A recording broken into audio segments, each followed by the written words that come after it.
હવે આપણે પહોંચ્યા હતા રાષ્ટ્રીય બચત પત્રો.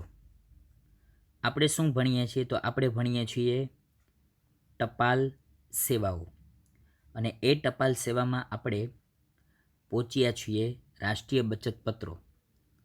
રાષ્ટ્રીય બચત પત્રો એટલે શું? તો સમજો અહીં શું કે છે કે રાષ્ટ્રીય બચત પત્રોના રોકાણકારોએ જે તે પોસ્ટ ઓફિસમાંથી નક્કી કરેલી રકમ માટે ખરીદવાના રહે છે. જે તે પોસ્ટ ઓફિસમાંથી જે તે વ્યક્તિએ રાષ્ટ્રીય બચત પત્રો ખરીદવાના રહે છે. આ બચત પત્રોનો સમયગાળો 5 વર્ષ કે 10 વર્ષ માટેનો હોય છે. કેટલા વર્ષ? 5 વર્ષ અથવા 10 વર્ષ. ટપાલ ખાતું અગાઉથી વ્યાજના દરની માહિતી આપે છે. ટપાલ ખાતું એ શું કરશે? તો કે અગાઉથી વ્યાજના દરની, દર એટલે ટકાવારી, કેટલી ટકાવારીમાં તમને વ્યાજ મળશે એ નક્કી કરેલી આપે છે. આવા બચત પત્રનો 5 અથવા 10 વર્ષનો સમયગાળો પૂરો થતાં જરૂરી પ્રક્રિયા કરી કોઈપણ પોસ્ટ ઓફિસમાંથી પરિપક્વતાની રકમ મેળવી શકાય છે. પરિપક્વતા એટલે કે પાકી જાય એટલે એની રકમ મેળવી શકાય છે, એટલે કે રકમ પ્રાપ્ત કરી શકાય છે. એને કહેવાય રાષ્ટ્રીય બચત પત્રો. આ રાષ્ટ્રીય બચત પત્રો એ પોસ્ટ ઓફિસમાંથી ખરીદવામાં આવે છે, અને એ પોસ્ટ ઓફિસ એના બદલામાં શું આપે છે? તો કે અમુક નક્કી કરેલા ટકાવારી મુજબ વ્યાજની ચૂકવણી કરે છે, વ્યાજ આપે છે. અને એ વ્યાજ આપણે લઈ લઈએ, એ એટલો આપણને ફાયદો થાય, એટલો આપણને બેનિફિટ્સ થાય. તો એ આપણને પરિપક્વતા થાય એટલે કે જ્યારે પૈસા પાકવાની તારીખ હોય, એ પૈસા પાકી જશે ત્યારે એ પૈસાના આપણને રકમ પરત આપી દેશે. એના પછી એના જેવું છે કિસાન વિકાસ પત્રો. આ પણ પોસ્ટ ઓફિસમાંથી જ ખરીદવાના હોય.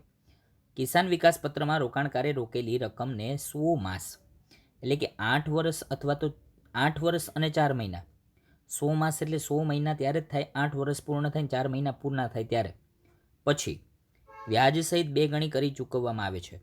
પછી એ શું કરશે? વ્યાજ સહિત 2 ગણી ડબલ રકમ ચૂકવી દેશે. દાખલા તરીકે તમે 1 લાખ રૂપિયા રોકાણ કરેલું હશે તો તમને એના મળી જશે 2 લાખ રૂપિયા.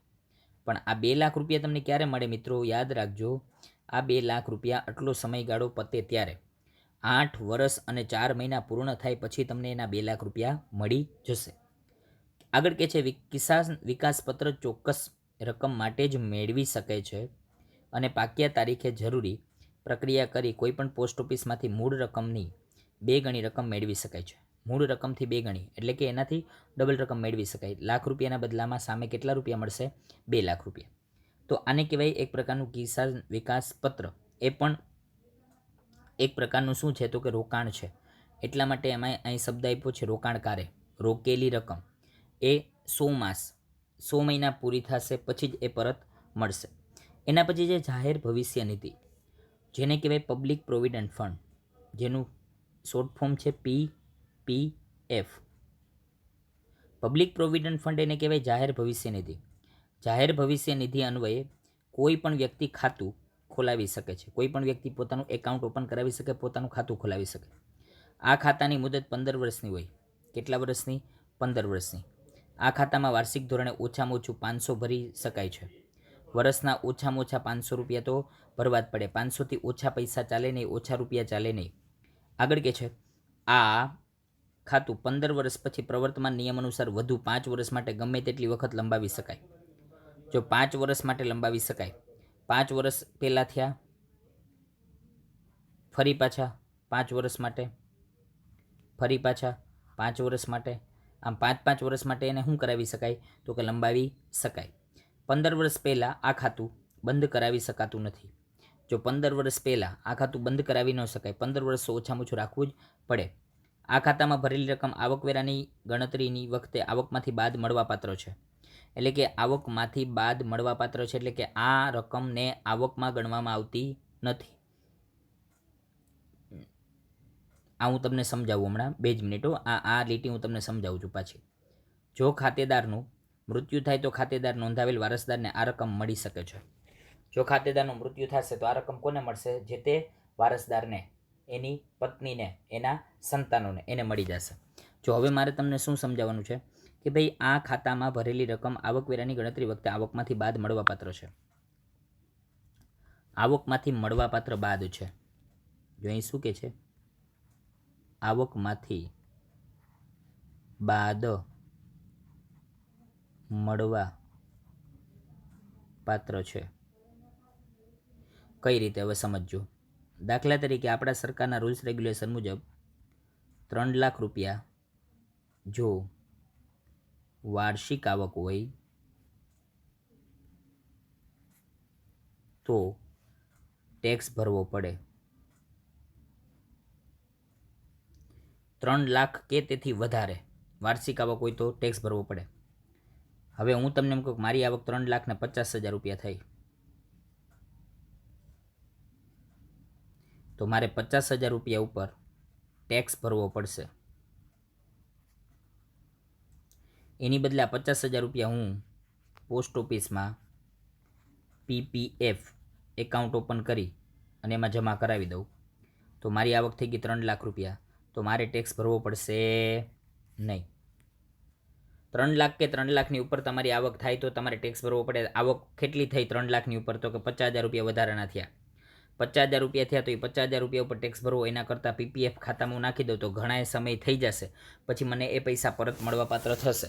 તો હું એમ જ કરું ને, એ પૈસા મળવાપાત્ર થાય ત્યારે પૈસા જ લઈ લઉં ને. હું ખોટો એવી મુશ્કેલીમાં શું કામ મુકાવ? ખોટો સરકારને ટેક્સ શું કામ ભરવું? એની બદલે હું શું કરીશ તો કે એની બદલે હું PPF એકાઉન્ટ ખોલાવી નાખીશ, પબ્લિક પ્રોવિડન્ટ ફંડ, ભવિષ્ય નિધિ માટેનું એકાઉન્ટ ઓપન કરાવી નાખીશ. અને એ એકાઉન્ટમાં હું શું કરીશ તો કે એ એકાઉન્ટમાં હું નાણાં પૈસા જમા કરાવી દઈશ. અને એ પૈસા હું એમાં જમા કરાવી દઈશ એટલા માટે એ પૈસા શું થઈ જશે તો કે એમાંથી બાદ થઈ જશે.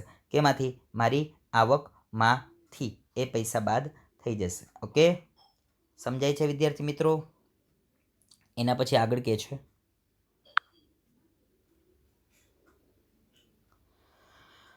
પોસ્ટલ વીમો.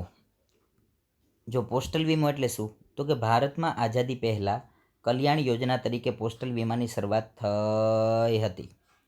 ભારતમાં આઝાદી પહેલાં, જ્યારે ભારત દેશને આઝાદી નહોતી મળી એ પહેલાં કલ્યાણ યોજના તરીકે પોસ્ટલ વીમાની શરૂઆત થઈ હતી. મધ્યસ્થ અને રાજ્ય સરકારના કર્મચારીઓ ઉપરાંત અર્ધ સરકારી સંસ્થાના કર્મચારીઓ આ સેવા મળવાપાત્ર છે. જો મધ્યસ્થ સરકાર અથવા તો રાજ્ય સરકાર એના કર્મચારીઓ ઉપરાંત અર્ધ સરકારી એટલે કે અડધી પ્રાઇવેટ અને અડધી સરકારી, એને કહેવાય અર્ધ સરકારી સંસ્થાના કર્મચારીઓને આ સેવા મળવાપાત્ર છે. પોસ્ટલ વીમામાં જીવન વીમાની વિવિધ પ્રકારની પોલિસીઓ મળે છે. જેમ વીમામાં આપણે વીમો લઈ શકતા હતા એમ પોસ્ટ ઓફિસમાં પણ પોસ્ટલ વીમા અંતર્ગત જીવન વીમાની વિવિધ પ્રકારની પોલિસીઓ મળી શકે છે. પોસ્ટલ વીમાની સૌથી મોટી ખાસિયત ઓછામાં ઓછું પ્રીમિયમ અને પોલિસી ઉપર વધુમાં વધુ બોનસ મેળવી શકાય છે. જો ઓછામાં ઓછું પ્રીમિયમ ભરવાનું હોય અને સારામાં સારું વધારેમાં વધારે શું ભરી શકાશે? બોનસ. ટૂંકમાં વધારેમાં વધારે બોનસ મેળવી શકાશે. એના પછી માસિક આવક યોજના, મંથલી ઇન્કમ સિસ્ટમ અથવા તો સ્કીમ. જો માસિક આવક યોજના, દાખલા તરીકે મને એમ થાય કે ભાઈ હું અત્યારે કમાઉં છું, 60 વર્ષ પછી હું કમાઈ નહીં શકું, તો 60 વર્ષ પછી મારે કમાવા માટે શું કરવું પડે? તો હું પોસ્ટ ઓફિસમાંથી આ પ્રકારની યોજના એ સ્વીકારીશ, જેને કહેવાય છે માસિક આવક યોજના, મંથલી ઇન્કમ સ્કીમ. રોકાણકારને દર મહિને વ્યાજની રકમ મળી શકે તે હેતુ માટે આ યોજના ઉપયોગી છે. જે કોઈ રોકાણકાર છે જેણે પૈસા રોકેલા છે એને દર મહિને, જો અહીં શું કહે છે, રોકાણકારને દર મહિને વ્યાજની રકમ મળી શકે તે હેતુ માટે આ યોજના ઉપયોગી છે. એના માટે કે ભાઈ દર મહિને નક્કી કરેલી રકમ એને મળી જશે. આ યોજના હેઠળ વ્યક્તિગત રીતે અથવા બીજી વ્યક્તિ સાથે સંયુક્ત નામે ખાતું ખોલાવી શકાય. હું મારું અને મારા ભાઈનું બેયનું ખાતું અમે સાથે ખોલાવી શકીએ, જેને સંયુક્ત ખાતું કહેવાય. એટલે કે છે વ્યક્તિગત અથવા સાથે મળીને ખાતું ખોલાવી શકાય. આવું ખાતું 5 વર્ષના સમયગાળા માટે ખુલે છે. જો આવું ખાતું કેટલા વર્ષના? તો કે 5 વર્ષના સમયગાળા માટે ખુલે છે. જરૂરિયાત મુજબ એક પોસ્ટ ઓફિસમાંથી બીજી પોસ્ટ ઓફિસમાં આવું ખાતું ફેરબદલ કરી શકાય છે. એક પોસ્ટ ઓફિસમાંથી બીજી પોસ્ટ ઓફિસમાં આવું ખાતું ફેરબદલ કરી શકાય, એટલે કે એને ટ્રાન્સફર કરી શકાય. જરૂર હોય તો આ 1 વર્ષ માટે કેટલીક શરતોના આધીન રોકાણની રકમ પરત લઈ શકાય છે. જો એ શું કહે છે કે ભાઈ જરૂર હોય તો 1 વર્ષ બાદ કેટલીક શરતોના આધીન જો આપણે પૈસાની જરૂરિયાત હોય તો 1 વર્ષ પછી અમુક શરતોના આધીન આ ખાતામાંથી પૈસા ઉપાડી શકાય છે, એટલે કે રકમ પરત મેળવી શકાય છે. એના પછી આગળ કહે છે મની ઓર્ડર. જો આ મની ઓર્ડર છે ને એ છે આપણા માટે IMP પૂછાયું છે. મની ઓર્ડર એટલે શું સમજજો.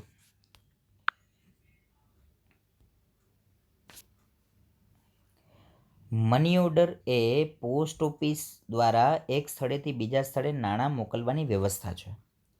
મની ઓર્ડર એ શું છે? એક પોસ્ટ ઓફિસમાંથી બીજા પોસ્ટ ઓફિસમાં પૈસા મોકલવાની એક પ્રકારની સગવડતા છે. આ સેવા માટે પોસ્ટ ઓફિસને કમિશન ચૂકવવું પડે છે. જો આપણે આ સેવા પ્રાપ્ત કરવી હોય તો આપણે પોસ્ટ ઓફિસને કમિશન ચૂકવવું પડે, એમાં નક્કી કરેલા પૈસા ચૂકવવા પડે, નક્કી કરેલા નાણાં એને આપવા પડે. જે વ્યક્તિને નાણાં મોકલવામાં આવ્યા હોય તે વ્યક્તિને નાણાં મળ્યા બદલની પહોંચમાં સહી લેવામાં આવે છે અને તે નાણાં મોકલનારને પહોંચાડવામાં આવે છે. તો અહીં શું કહે છે કે ભાઈ જે વ્યક્તિને નાણાં મોકલવામાં આવ્યા હોય તે વ્યક્તિની નાણાં મળ્યા બદલની પહોંચમાં સહી લેવામાં આવે છે અને તે નાણાં મોકલનારને પહોંચાડવામાં આવે છે. જે તે વ્યક્તિ નાણાં મોકલવામાં એને પહોંચાડવામાં આવે છે અને એની સહી પણ લેવામાં આવે કે જેથી કરીને કાલ સવારે એમ ન કહી શકે કે મને પૈસા મળ્યા નહોતા. એને પૈસા મળી જાય, એને નાણાં મળી જાય એ બદલની એને પહોંચ એની પાસેથી લઈ લેવામાં આવે છે. ટપાલ ખાતા દ્વારા ઓનલાઈન ટેકનોલોજીના ઉપયોગથી ઇન્સ્ટન્ટ મની ઓર્ડર IMO. જો અહીં શું કહે છે? ટપાલ ખાતા દ્વારા ઓનલાઈન ટેકનોલોજીના ઉપયોગથી ઇન્સ્ટન્ટ મની ઓર્ડર IMO શરૂ કરાયા છે, જેના દ્વારા ₹1,000થી ₹50,000 સુધીની રકમ ભારતમાં કોઈ પણ સ્થળે એક જ દિવસમાં પર્યાપ્ત બને છે. જો 1,000થી 50,000 સુધીની રકમ ભારતમાં કોઈ પણ સ્થળે એક જ દિવસમાં પર્યાપ્ત બને છે.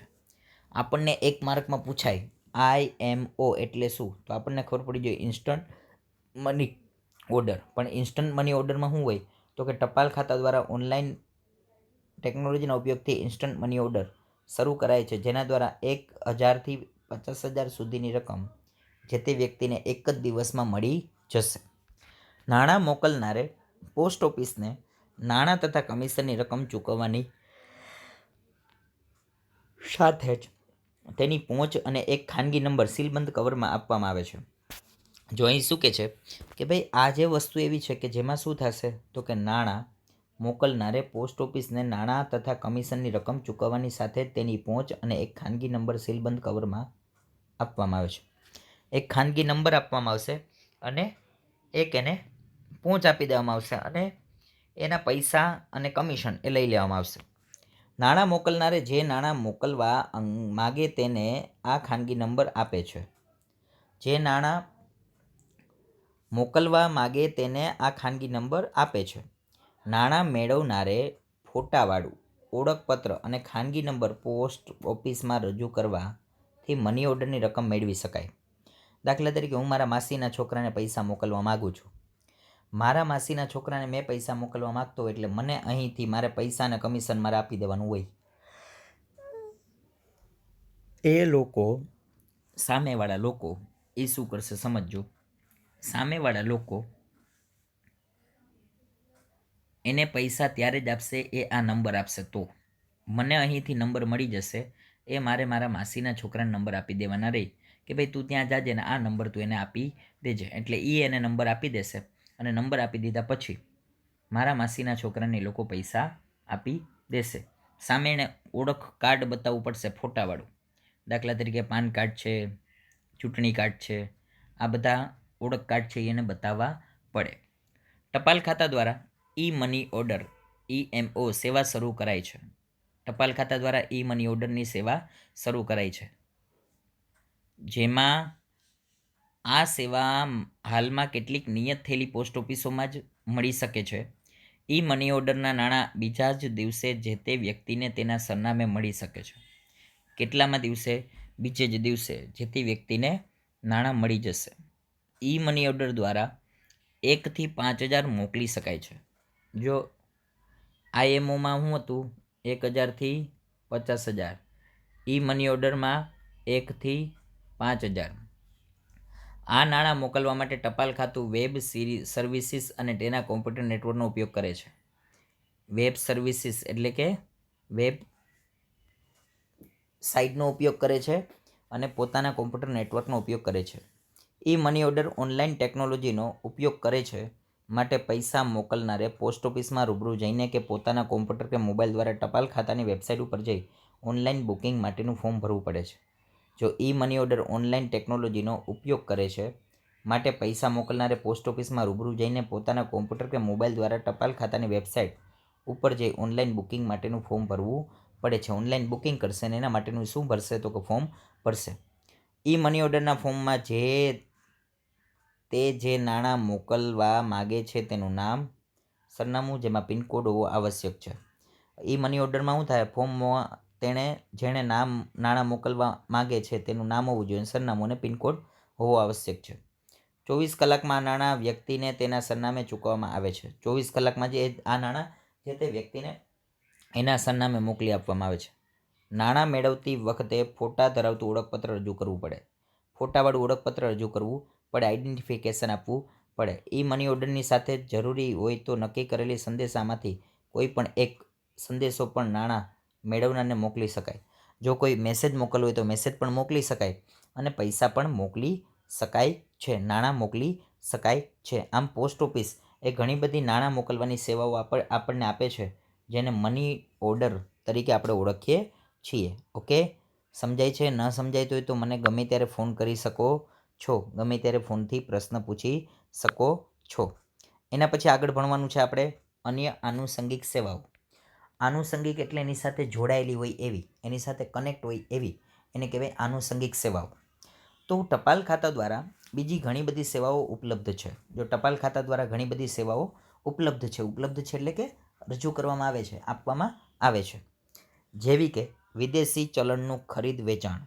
વિદેશી ચલણનું ખરીદ વેચાણ કરી શકાય, એટલે કે વિદેશના પૈસા તમારે જોઈતા હોય તો એ તમે ત્યાંથી પ્રાપ્ત કરી શકો, અને તમારે વિદેશના પૈસા જોઈતા હોય તો પ્રાપ્ત કરી શકો, અને આપણા પૈસા એને વિદેશમાં કન્વર્ટ કરી શકાય અને એના પૈસા આપણા પૈસામાં કન્વર્ટ કરી શકાય. ઇટ મીન્સ કે ભાઈ ઘણી બધી સેવાઓ ઉપલબ્ધ છે, જેવી કે વિદેશી ચલણનું ખરીદ વેચાણ.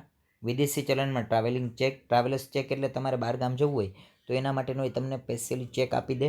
એના પછી વિદેશી ચલણમાં અગાઉથી સંગ્રહિત રકમ, કાર્ડ, ડેબિટ કાર્ડ, વિદેશી ચલણમાં ડ્રાફ્ટ, કેટલાક મ્યુચ્યુઅલ ફંડમાં રોકાણ, ભારત સરકારની ઘણી બધી યોજનાઓ માટે એજન્ટ તરીકેની સેવા, બેન્કિંગ સેવા, પેન્શનોને તેમના બચત ખાતામાં પેન્શનની ચૂકવણી, રેલવેની ટિકિટ બુકિંગ વગેરે જેવી સેવાઓ ટપાલ ખાતું આપે છે.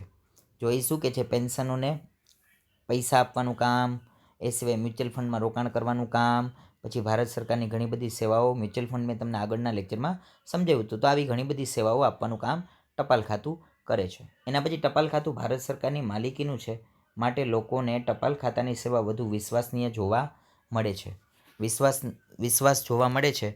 કારણ શું છે તો કે એ સરકાર ચલાવે છે, ગવર્મેન્ટ ઓફ ઇન્ડિયા ચલાવે છે, એટલા માટે વધારે પડતા લોકોનો એમાં વિશ્વાસ હોય છે કે ભાઈ સરકારની સેવા છે એટલે કે સારામાં સારી હશે. અને એ સાચી વાત જ છે કે તમે કોઈ પણ ટપાલ મોકલાવો છો તો એ જે તે સમયે, જે તે જગ્યામાં, જે તે વ્યક્તિને મળી જતી હોય છે. એના પછી છે વખાર. તો વખાર શું છે?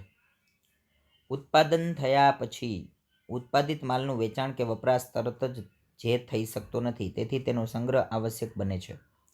જો ઉત્પાદન થઈ જાય એટલે કે કોઈ પણ ચીજ વસ્તુ બની જાય, એ પછી ઉત્પાદિત માલનું વેચાણ કે વપરાશ તરત થઈ શકતો નથી, તેથી તેનો સંગ્રહ આવશ્યક. અમુક વસ્તુ એવી છે કે એનો સંગ્રહ કરવો પડે, એ ફરજિયાત છે. કારણ શું કામ? તો કે કારણ એ છે કે એનો તરત ઉપયોગ થઈ શકતો નથી. તો એનો ઉપયોગ નથી થઈ શકતો તો એનો શું કરવો પડશે? સંગ્રહ કરવો પડશે. દાખલા તરીકે ફટાકડા. તો ફટાકડા આખું વર્ષ દરમિયાન બને છે, પણ એ બનાવી અને સંગ્રહ કરવો પડે. કારણ એ છે કે ફટાકડાનો ઉપયોગ તો ક્યારે આવશે? તો કે દિવાળીમાં. એક જ દિવસે ફટાકડા ફોડવાના હોય, પણ બનાવવાના આખું વર્ષ હોય. એટલે શું કે છે કે ઉત્પાદન થયા પછી ઉત્પાદિત માલનું વેચાણ કે વપરાશ તરત થઈ શકતો નથી, તેથી તેનો સંગ્રહ આવશ્યક બને છે. નાશવંત વસ્તુ એટલે કે જેનો નાશ નથી થઈ જતો એવી. નાશવંત વસ્તુ સાચવવા માટે વખાર જરૂરી છે. પેટ્રોલ છે એ નાશ થઈ જાય એવી છે, ડીઝલ નાશ થઈ જાય, પણ હું તમને એમ કહું કે ઓઇલ તો કે નાશવંત છે. કેરોસીન એનો નાશ થઈ જાય કે ન થાય? ન થાય હો, કેરોસીનનો નાશ ન થાય. તો એ નાશવંત વસ્તુ નથી, તો એનો સંગ્રહ થઈ શકે. કેટલીક વસ્તુઓની માંગ મોસમી હોય છે. દાખલા તરીકે રેનકોટની માંગ ક્યારે હોય? ચોમાસામાં હોય એ સિવાય તો હોય નહીં, તો એને મોસમી માંગ કહેવાય. અને તેનું ઉત્પાદન સમગ્ર વર્ષ દરમિયાન થતું હોય ત્યારે આવી ઉત્પાદિત ચીજવસ્તુનો સંગ્રહ કરવામાં આવે છે. રેનકોટ પણ આખું વર્ષ ઉત્પાદિત કરવામાં આવે અને એક જ દિવસે એનું શું કરવામાં આવે? વેચાણ, અથવા એક જ ઋતુમાં એક જ સિઝનમાં કરવામાં આવે. અને જ્યારે તેની માંગ થાય ત્યારે મળી શકે તેવી વ્યવસ્થા વખાર દ્વારા કરવામાં આવે છે. ઘણી વખત કાચા માલનું ઉત્પાદન માટે ઉપયોગ થાય તે પહેલાં તેનો સંગ્રહ જરૂરી બને છે. આ માટે વાણિજ્યના એક અંગ તરીકે વખારની સેવા આવશ્યક બની છે. આજે વાણિજ્યના એક અંગ તરીકે વખારની સેવા એ આવશ્યક એટલે જરૂરી બની છે. હું તમને એમ કહું કે બાલાજીની વેફર બનાવે બાલાજી કંપની, તો શું બાલાજી કંપની દરરોજ 2-2 કિલો 5-5 કિલો બટેટા લેવા જાય? ના રે ના. તો એ શું કરે? તો કે એ ક્યારે બટેટાની ક્વોન્ટિટી ભરી લેતા હોય. તો એ ભરી લેતા હોય ક્યાં ભરે? તો કે વખારમાં. ફરજિયાત એને વખારમાં રાખવા પડે. એના પછી આગળ કહે છે અર્થ.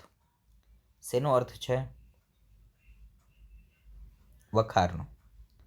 તો વખાર એ એવી સેવા છે કે જેમાં પેદાશનો સંગ્રહ થાય છે.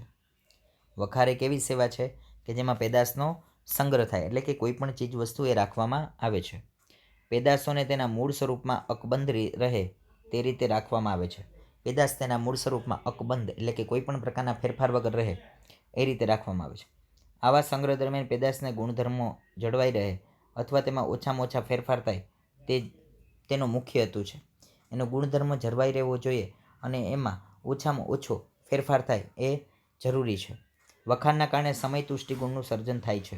સમય તુષ્ટિગુણ એટલે સંતોષ પ્રાપ્ત કરવો, સંતોષ મેળવવો. તો સમય તુષ્ટિગુણનું સર્જન એટલા માટે થાય છે વખારના લીધે કે ભાઈ વખારમાં કોઈ પણ વસ્તુ એ ભરી લેવામાં આવે પછી જ્યારે એની જરૂર પડશે ત્યારે એનો ઉપયોગ કરવામાં આવશે, અને ત્યારે જ ઉપયોગ કરવામાં આવશે જેથી કરીને એ સાચવી શકાશે અને જે તે વ્યક્તિને સમય તુષ્ટિગુણ ઇટ મીન્સ જ્યારે જરૂર પડશે ત્યારે એનો ઉપયોગ થઈ શકશે અને એને કારણે ફાયદો થશે. હવે છે વખારના પ્રકારો. તો વખારના 3 પ્રકાર છે: માલિકીની દ્રષ્ટિએ, જકાતની દ્રષ્ટિએ અને ઉપયોગની દ્રષ્ટિએ. માલિકીની દ્રષ્ટિએ 2 પ્રકાર છે: ખાનગી વખાર, જાહેર વખાર. જકાતની દ્રષ્ટિએ જકાત ભરેલા માલની વખાર, જકાત ભર્યા વિનાના માલની વખાર. અને ઉપયોગની દ્રષ્ટિએ સામાન્ય વખાર અને વિશિષ્ટ વખાર. જો અહીં શું કહે છે કે ભાઈ વખારના કેટલા પ્રકાર છે? મુખ્ય 3 પ્રકાર છે. પહેલું છે માલિકીની દ્રષ્ટિએ, બીજું છે જકાતની દ્રષ્ટિએ, ત્રીજું છે ઉપયોગિતાની દ્રષ્ટિએ. પહેલું છે માલિકીની દ્રષ્ટિએ, બીજું છે જકાતની દ્રષ્ટિએ, ત્રીજું છે ઉપયોગિતાની દ્રષ્ટિએ. માલિકીની દ્રષ્ટિએ 2 પ્રકાર છે: ખાનગી વખાર અને જાહેર વખાર. ખાનગી વખાર અને જાહેર વખાર. જકાતની દ્રષ્ટિએ પાછી 2 પ્રકાર છે: જકાત ભરેલા માલની વખાર, જકાત ભર્યા વિનાના માલની વખાર. જકાત એટલે એક પ્રકારનો ટેક્સ. ગવર્મેન્ટનો જે ટેક્સ થાય એને કહેવાય જકાત. તો અહીં શું કહે છે? માલિકીની દ્રષ્ટિએ 2 પ્રકાર: ખાનગી વખાર, જાહેર વખાર. જકાતની દ્રષ્ટિએ 2 પ્રકાર: જકાત ભરેલા માલની વખાર, જકાત ભર્યા વિનાના માલની વખાર. અને ઉપયોગની દ્રષ્ટિએ 2 પ્રકાર: સામાન્ય વખાર અને વિશિષ્ટ વખાર. તો આના વિશે આપણને સમજૂતી આપે છે. શું આપે છે? તો સૌથી પહેલું કહે છે માલિકીની દ્રષ્ટિએ વખારના પ્રકારો. તો પહેલું કહે છે ખાનગી માલિકીની વખારો. વેપારી કે ઉત્પાદકો પોતાના માલના સંગ્રહ માટે તેમની જરૂરિયાત અનુસાર, પોતાની જરૂરિયાત અનુસાર એટલે શું કહે છે કે તેમની જરૂરિયાત અનુસાર પોતાની માલિકીની વખાર રાખે છે, તેને ખાનગી માલિકીની વખાર કહે છે. તેને ખાનગી માલિકીની વખાર કહેવાય. કોણ રાખે છે? વેપારી અથવા તો ઉત્પાદક, પોતાના માલનો સંગ્રહ કરવા માટે, પોતાની ચીજવસ્તુનો સંગ્રહ કરવા માટે. એના પછી આગળ કહે છે જાહેર વખારો. તો જાહેર વખારો એટલે શું સમજજો? જે વખારોનો ઉપયોગ પોતાના ધંધા કે હેતુ માટે થતો નથી. પોતાના ધંધા કે હેતુ માટે નથી થતો, પરંતુ જાહેર જનતાના ઉપયોગ માટે કરવામાં આવે તેને જાહેર વખારો કહેવાય છે. જાહેર જનતાના ઉપયોગ માટે, પોતાના ધંધા માટે કે પોતાના હેતુ માટે નહીં, જાહેર જનતાના ઉપયોગ માટે આ વખારનો ઉપયોગ કરવામાં આવે છે. એને જાહેર વખાર કહેવાય છે.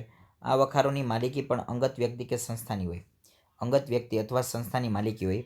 ધંધાદારી કે અન્ય લોકો આ વખારની સેવાઓનો લાભ મેળવતા હોય છે અને બદલામાં તેઓ ભાડું અને અન્ય ખર્ચ ચૂકવે છે. બદલામાં શું ચૂકવે? ભાડું અને ખર્ચ ચૂકવે. દાખલા તરીકે મારી પાસે ચીજ વસ્તુ છે પણ મારી પાસે વખાર નથી, પણ મારા કોઈ એક ઓળખીતા છે એની પાસે વખાર હોય તો હું મારી ચીજ વસ્તુ ત્યાં રાખી દઉં અને હું એને ભાડું આપી દઉં, એ મને વસ્તુ રાખવા આપશે. ખાસ કરીને રેલવે સ્ટેશન, બંદર અને હવાઈ મથકોની નજીક આવી જાહેર વખાર હોય છે. રેલવે સ્ટેશનમાં હોય, એની નજીકમાં હોય, અથવા બંદર એટલે દરિયાઈ કિનારે, અથવા હવાઈ મથકો એટલે કે રેલવે એરપોર્ટની નજીકમાં આવી વખાર હોય છે. આજે જાહેર વખાર સ્વતંત્ર વ્યવસાય બન્યો છે. આજે સ્વતંત્ર એક પ્રકારનો વ્યવસાય બની ગયો. દાખલા તરીકે મારી પાસે પૈસા હોય, હું સરસ મજાની વખાર બનાવી લઉં, તો લોકો મારે ત્યાં આવે અને એની ચીજ વસ્તુ એ મારી વખારમાં રાખી જાય. જાહેર વખારો માલના સંગ્રહ, જાળવણી અને સુરક્ષાની ખાતરી આપે છે. માલનો સંગ્રહ કરી આપી દે છે અને જાળવણી રાખે છે અને સુરક્ષાની ખાતરી આપે છે, એની ગેરંટી આપે છે. જાહેર વખારો પોતાના હસ્તક મળેલા માલની વિગતો દર્શાવતી રસીદ પહોંચ આપે છે. જાહેર વખારો શું કરશે? પોતાના હસ્તક મળેલા માલની વિગતો દર્શાવતી પહોંચ આપે છે. આ રસીદ હસ્તાંતરીણ હોય છે, જેથી રસીદ દ્વારા માલની લેવેચ થઈ શકે છે. જો આ રસીદે હસ્તાંતરીણ હોય, દાખલા તરીકે મેં માલ સામાન મૂક્યો છે, હવે એ માલ સામાન હવે મારે નથી રાખવું, તો એ માલ સામાનને મારે ત્યાંથી છોડાવવું હોય ત્યારે હું છોડાવી શકું છું. કોના દ્વારા? તો કે રસીદ દ્વારા. હું મારા ભાઈને આપી દઉં અને એ પણ છોડાવી શકે. મારો ભાઈ એ ત્યાં રસીદ આપશે એટલે એને માલ છોડાવવાનો મોકો મળી જશે. ઇટ મીન્સ કે મેં વસ્તુ રાખી તો એ વસ્તુ મારો ભાઈ લઈ ન શકે એવું હોતું નથી. ઓકે, એને પણ આ વસ્તુ લઈ શકે છે, એને પણ એ વસ્તુ આપી દેવામાં આવે છે. એટલા માટે આ રસીદ કેવી હોય છે? હસ્તાંતરીણ હોય છે. ઓકે, એના પછી જે જકાતની દ્રષ્ટિએ વખારના પ્રકાર. તો જકાતની દ્રષ્ટિએ વખારના પ્રકારો 2 છે. એમાં પેલું કહે છે જકાત ભરેલા માલની વખારો. એ શું કહે છે? જકાત ભરેલા માલની વખારો. આયાત એટલે કોઈ પણ ચીજ વસ્તુ મગાવવામાં આવે એને કહેવાય આયાત. તો આયાત કરેલા માલ ઉપર આયાત જકાત ચૂકવ્યા પછી તેને નિર્ધારિત સ્થાને લઈ જવા તાત્કાલિક વાહન વ્યવસ્થાની સેવા ઉપલબ્ધ ન હોય ત્યારે બંદરો, હવાઈ મથકો અને સરહદી વિસ્તારોમાં જકાત ભરેલા માલનો સંગ્રહ કરવામાં આવે. જાહેર વખારોની સેવા મળી શકે છે. આવી વખારોને જકાત ભરેલા માલની વખાર કહેવાય. એટલે કે એની ઉપર ટેક્સ ચૂકવાઈ ગયેલો હોય છે, એની ઉપર નાણાંની ચૂકવણી થઈ ગઈ હોય છે, એની ઉપર સરકારને પૈસા આપી દીધા હોય છે, જેને કહેવાય છે જકાત ભરેલા માલની વખાર. એના પછી આગળ કહે છે જકાત ભર્યા વિનાના માલની વખાર. તો જકાત ભર્યા વિનાના માલની વખાર એટલે શું? તો આયાત કરેલા માલ ઉપર જકાત નક્કી કરેલા દર અનુસાર ભરવાની હોય છે. નક્કી કરેલા દર અનુસાર એટલે કે નક્કી કરેલ ટકાવારી મુજબ તમારે પૈસા ભરવા પડે. એવો આયાતી માલ કે જેના ઉપર જકાત ભરાય નથી અને તે માલ જે વખારમાં રાખવામાં આવે તેને જકાત ભર્યા વગરના માલની વખારો તરીકે ઓળખવામાં આવે છે. એને શું કહેવાય? જકાત ભર્યા વગરનો માલ. જો અહીં શું કહે છે? જકાત ભર્યા વગરના માલ તરીકે ઓળખવામાં આવે. જે સ્થળે માલ આયાત થતો હોય તે જગ્યાએ આવી વખારો જોવા મળે છે. જ્યાં વધારે પડતો માલ સામાન આવતો હશે ત્યાં આવી વખારો જોવા મળે છે. બંદરો અને સરહદી જમીન વિસ્તારમાં જ્યાંથી માલની આયાત નિકાસ થતી હોય તેવા વિસ્તારમાં આ પ્રકારની વખારો આવેલી હોય છે. જે બંદરો છે, જે સરહદી જમીન વિસ્તાર છે, ત્યાંથી માલની આયાત નિકાસ એટલે કે માલ મેળવવામાં આવતો હોય અને માલ મોકલવામાં આવતો હોય ત્યાં આ પ્રકારની વખારો આવેલી હોય છે. જ્યારે આયાતકારોએ માલની પુનઃ નિકાસ કરવી હોય ત્યારે માલનું વર્ગીકરણ અને પુનઃ પેકિંગ વગેરે સગવડો ઉપલબ્ધ છે. પુનઃ નિકાસ એટલે શું? સમજો. દાખલા તરીકે આપણે ચીનમાંથી કોઈ સર્કિટ મગાવી અને એ સર્કિટ આપણે મોબાઈલમાં ફિટ કરી, પછી એ મોબાઈલને આપણે જાપાન મોકલી દીધો. આને કહેવાય પુનઃ નિકાસ. એક તો ચીનવાળાએ એ સર્કિટની નિકાસ કરી, ઓકે, એ જ વસ્તુની નિકાસ આપણે પાછી કરી, એને કહેવાય પુનઃ નિકાસ. તો આમ 2 વખત નિકાસ થતી હોય એને પુનઃ નિકાસ કહેવાય. તો આવો પુનઃ નિકાસવાળો માલ સામાન છે એ સામાન્ય રીતે આવી વખારોમાં જ રાખવામાં આવતો હોય છે. માલના મૂળ સ્વરૂપમાં કોઈ પણ પ્રકારનો ફેરફાર કરવામાં આવતો નથી. આવી વખારો પુનઃ નિકાસ માટે આશીર્વાદરૂપ બને છે. આશીર્વાદરૂપ એટલે કે ફાયદારૂપ બને છે. ઓકે, એના પછી જે ઉપયોગની દ્રષ્ટિએ વખારના પ્રકારો એ સમજશું આપણે નેક્સ્ટ લેક્ચરમાં. પણ આજનું હોમવર્ક આજનું હોમવર્ક છે સ્વાધ્યાયનો ક્વેશ્ચન નંબર 3, એના 6 પ્રશ્નો. આજનું હોમવર્ક